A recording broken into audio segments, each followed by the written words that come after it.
Thank you very much. Very, very happy to be here. I love doing any show where people knew they were coming to see comedy, because it's not always like this.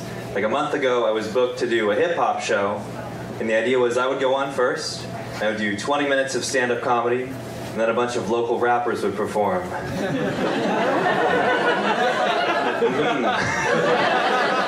And I don't know why they booked me, because you'd never be on Amazon and see a recommendation like, if you came for hardcore rap, you might also like Bo Johnson.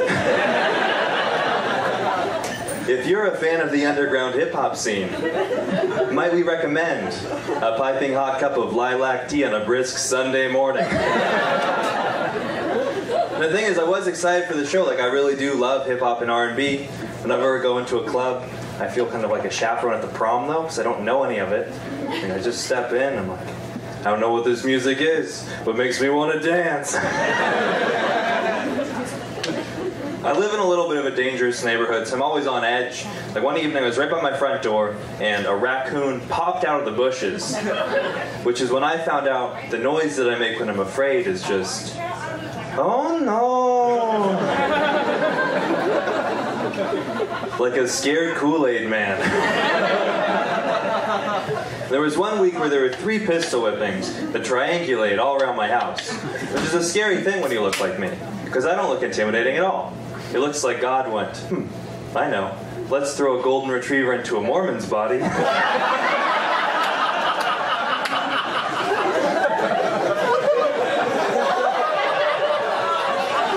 And he'll be raised by 2 massage therapists. I feel like even if you weren't looking at me, you'd be like, yeah, I thought he smelled tennis balls. Like, I know that I look like the kind of guy that IKEA might sell. So I called up my mom. I told her about the pistol whippings. And she got really concerned. She was like, whoa, you should wear a bicycle helmet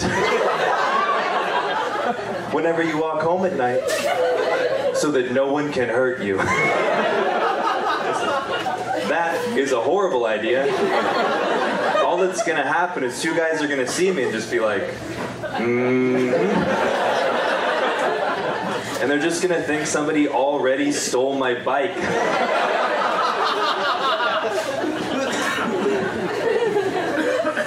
So late night pizza place right by that house, and I was in line one evening, there were 3 girls in front of me, all really drunk. One of them fell onto the ground. So I went over and was like, hey, no, this is weird. Just want to offer you guys all a ride home. Make sure you get home safely. One of the girls looked at me and she goes, I don't know. You're not a serial killer, are you? Is that your vetting process? It's a horrible vetting process. You're not even vetting for one-time killers.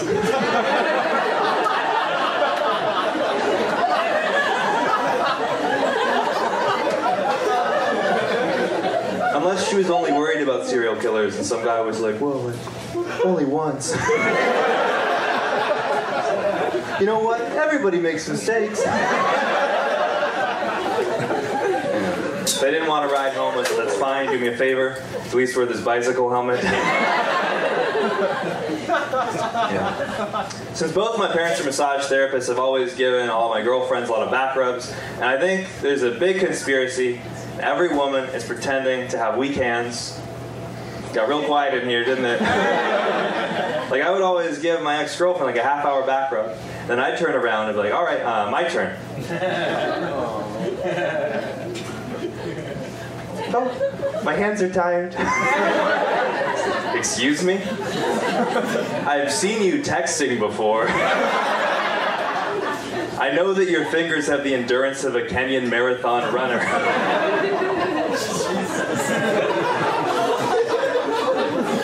Like one time I went downstairs into the kitchen and she was opening up the fridge door. She didn't know I was behind her. And she took out a fresh jar of pickles and she just ripped the lid right off. And I go, She turned around and went, oh, I've never done that before. I was like, what, lied to me?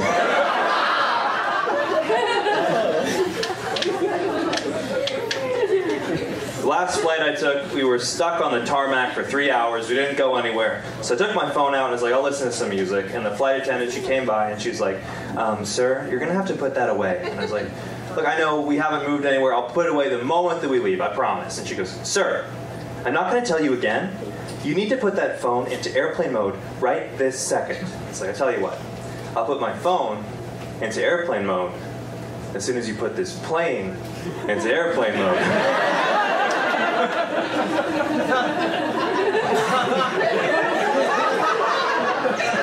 Like, I get it. Like, I've had a lot of customer service jobs. I worked at Target. It was my first job. I was in high school. People just come up to me, ask me questions I was highly unqualified to answer. Like, one day, this 4-year-old man comes up and he goes, what should I get my wife for our anniversary this year? You asking me? 16-year-old kid in his dad's red Polo? Mm-hmm. And you want to get it here, at this Target? Mm-hmm. Like, I don't know, like a gift card to another store, maybe? I worked in an office for a while. When I applied for the job, they asked me, are you familiar with Microsoft Excel? And in my head, I was like, yeah. That's the green one, right?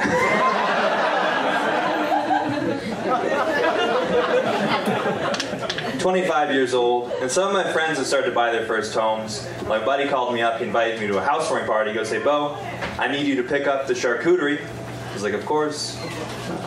What's a charcuterie?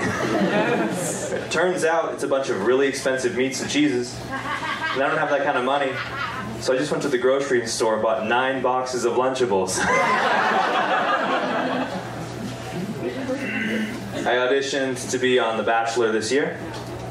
Oh, wow. Thank you for the massive show of support. Has anyone ever told any of you that you can lie? To be honest, though, I'd never really want to use a television program to find my wife. Unless if she was missing, maybe, but... I was there for about 5 hours. I was there for a long time waiting, and I actually came up with my idea for a spin-off show. It's also called The Bachelor, only it stars me, and there are no women. I just go on a helicopter ride alone every episode. And I learn to love and accept myself for who I am. At the end of the season, I find out the only rose that counts has been here the whole time.